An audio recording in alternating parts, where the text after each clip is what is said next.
I lost the money. I lost my legs, and the man who promised to love me looked me in the face and said I didn't marry a cripple. If the person you sleep beside said that to you, what would you do? Would you fight fold, or finally see the truth you've been avoiding? Because that was my morning one day in Lagos, and the way it ended will make you question what love really costs.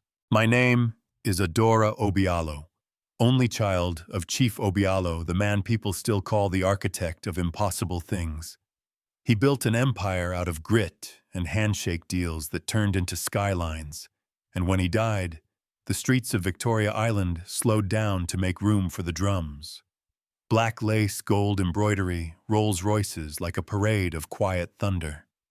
I stood in a long black gown with dark glasses, my grief both hidden and obvious, and next to me was my husband, Chaike, tall and handsome eyes dry as Harmattan air. He leaned in and whispered like he was telling me a secret the whole city already knew. You know he left you everything, right? Everything. Not just money, not just buildings, but a last name that opened heavy doors.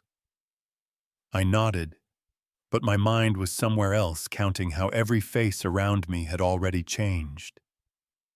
If you've ever been the one in the room who suddenly became the wallet and the will, you know exactly what I mean. The calls came before we got home from the burial. Cousins who never visited aunties with new softness in their voices. Old family friends who used to ignore me now calling me dear. Some cried, some begged, some demanded, but the song was the same. What do you still have? What can you still give? How quickly can you give it? Chaik was different too. He held my hand in public like he always had, but even that grip changed tighter when camera lights flashed loose as soon as we were alone. He said all the right things, but his eyes were counting. One night, I sat alone in my father's study in Ikoyi, leather and paper and the ghost of his cologne.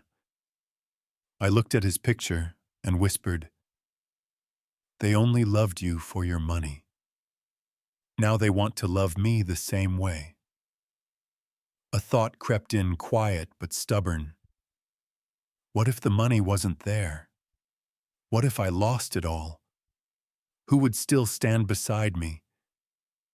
Would my husband still call me beautiful? Or would he finally say the quiet part out loud? That thought wouldn't leave, so I listened. I called my father's lawyer, Barrister Mardu. If patience could talk, it would use his voice. I told him what I wanted. Hide everything. Move the shares to a blind trust. Shut the accounts. Stage a very public seizure of the mansion, complete with officials and tape and clipboards. We crafted a scandal that was all smoke and paperwork. By morning, the news crawlers were bleeding red text. Obialo Empire collapses. And Lagos did what Lagos does. It whispered in one breath and moved on in the next. I left the big house and moved into a one-room flat in Surulere. A stickier door, a loud fan that barely moved air, a narrow bed that made me small. I boiled water for tea and spread margarine on bread, my hands shaking in a kitchen that didn't know me, and I waited to see who would knock. 3 days passed before Chicky showed up and looked around the room like it was a joke. "So we're broke," he said, a laugh barely hiding a sneer. "We're not broke," I told him I am. Same thing he snapped, "We're married." He threw the bread back on the plate. Because there were no eggs, asked for cash for transportation, scoffed when I said I have 1,000 left, and hissed when I couldn't make money appear out of thin air. He said I was useless like this, and the words didn't leave a bruise on my skin, they left one on my lungs. That night the generator coughed and died, and while the city hummed outside, I stared at the ceiling and whispered to the dark, "Let the test begin." 5 days into this new life, my slipper caught a loose tile on the stairwell. I slipped, reached for the rail, and missed. When I opened my eyes, I saw the slow fan of a general hospital and a nurse with pity she tried to hide. The doctor had kind eyes and heavy news. Spinal damage. Temporary paralysis from the waist down. A wheelchair for now, maybe a long now. I said okay with my mouth and how with everything else. Chaike came once in 4 days, stood at the door like the floor was hot. Said maybe God was teaching me not to test people, and told the nurse to push me to the taxi because on the ride home, Lagos still looked beautiful in a loud way. Hawkers chasing buses, kids with bare feet that moved like music, the sky bright and rude. Inside the taxi, my heart was quiet and it hurt. Back at the flat, we learned a new choreography. I didn't ask to dance. I learned how to move from chair to bed without crying out. How to cook noodles with one hand and dignity with the other. How to swallow when your husband sells your father's gold watch because we need money. He started staying out late, coming home smelling like a perfume that wasn't mine. And when I asked where he had been, he said, "Don't start drama." One evening he brought a woman into our living room and called her friend with his hand parked on her knee. "This is still our home," I said. He looked around and said, "You think this dump is yours? Tell me if it were you, what would you have done? Ask nicely again, scream or go quiet and watch." My phone rang early one morning, number unknown. I answered and a cool voice said, "So it's true you're crippled?" "Sorry, oh." She called herself Amora. She said my husband slept at her place, said he told her he was tired of me, said he wanted to marry her. I put the phone down carefully, like it was sharp and already drew blood. Anger rose in my chest, not fireworks, something steadier, colder. I waited. He came home around 9, smiling. I asked where he was, he said the gym. I asked who Amora was, he said she was crazy. I told him she knew my name and my condition, and his eyes did a small, guilty dance. We went quiet. He tossed his keys on the table and left the room like the conversation owed him money. I rolled to the window and breathed. You know those moments when the world hands you a tool you didn't ask for, but it fits your hand anyway? Later that day, I heard a buzzing under the couch. His phone. A message came in, "Baby, I miss you. Bring the gold necklace." My father's necklace. I scrolled and saw jokes, secrets, promises, pictures that used to be ours turned into theirs. Something inside me broke, and then reassembled with a different shape. That night, he came back for his phone and a clean shirt. He called someone from the bedroom, and I was in the hallway with my chair just past the doorframe. No breath, no cough, just record. Once I get access to her documents again, he said casual, like he was ordering suya, will disappear. I already made her sign some forms when she was weak. One more signature, and everything is mine. He laughed about South Africa, about how soft I was, about how I wouldn't fight. That laugh, I will recognize it in any dark room. I hit stop. I sent the audio to Barrister Mardu with a simple line, "Keep this." Then I sent a copy to myself and stashed one in the cloud. Lesson learned. When he came out to pretend remorse, I asked, "Do you miss me or my money?" And when his answer blinked on his face instead of leaving his mouth, I told him to go. He said I'd regret it. I said, "We'll see." Quick breath. And listen carefully.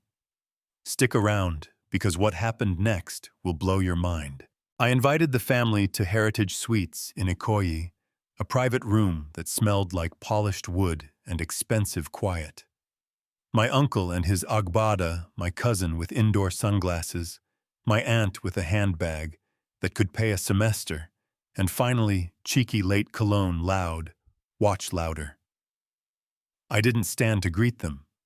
I didn't need standing to have a spine. Barrister Mardu opened the meeting like a judge who sang on Sundays. "We're here to clarify the final status of the Obialo estate and make certain announcements." The room shifted in its chair. I wheeled forward a little, not for drama, just so they could see my face clearly when I told the truth. I said what needed saying. "When my father died, you told me I was lucky. When the headlines said collapse, you told me I was finished. You stopped visiting, you stopped calling to ask how I felt. You only called to ask what I had. You measured my worth like you measure your bills. I looked straight at my aunt. You asked for school fees and never asked if I could stand. Do you think that's fair? My uncle coughed an apology that wasn't ready to be born. My cousin said I didn't pick calls, which was a lie, and I told him so. Chaik leaned back and said, "What's the point to shame us?" I nodded to Mardu. He slid a brown envelope onto the table and pulled out documents that were bombs made of paper. The Obialo Empire did not collapse, he said calmly. It was restructured and protected. Every share property and account was moved by design. What you saw in the news was theater with legal paperwork behind the curtain. The room gasped. Gasps make a small room feel smaller. Chaike stood up, pointed, said lies, and Mardu looked at him with the patience of a stone. I turned my chair so my knees faced the man I married. You told another woman you would take what was left. You called me a burden when I needed a husband. You made my wheelchair the whole story. Here's the truth, Chaik. I am not my legs. I am not my last name. And I am definitely not your meal. He laughed, habit more than humor. So I took my phone out, tapped play, and let his own voice make the closing argument. Once I get access to her documents again, I already made her sign. She won't fight. The silence that followed was heavy and clean. 2 hotel security guards stepped in like punctuation. One asked Madam, should we escort him out? I kept my eyes on Chiki. Yes. He's a tenant to his own choices. They took him gently because dignity is something you give yourself before you lose it. He shouted about love and betrayal on his way to the hallway. None of it landed. The door shut with a soft click that sounded like peace. I turned to the others. There's nothing here for you today, I said, voice even. Not 1 naira. Only the chance to be better than you were when it looked like I had nothing. They left quietly, shoes suddenly too loud for the carpet. I didn't celebrate. I didn't dance. I just breathed long and slow, the way you do when a heavy truth finally gets up off your chest. After that, life didn't turn into a movie montage. It moved like Lagos traffic stop and go, but forward. I returned to the mansion in Ikoyi, and it felt less like a museum and more like a home that remembered me. Tochi, my physiotherapist, kept knocking with his steady smile. We worked on shoulders, arms, the lower back that felt like lightning sometimes. One afternoon, rain made the mango leaves clap, and Tochi pressed the back of my knee, and I felt a spark, small but real. I laughed and cried at the same time. Yeah, that happened. A week later, we tried the frame for balance, and I lifted my right foot a few inches and set it down. Then the left. 2 steps. Then the chair again. Not victory, but a promise. Chaiktu came to the gate once. Rumpled shirt, dark circles, humility that looked borrowed.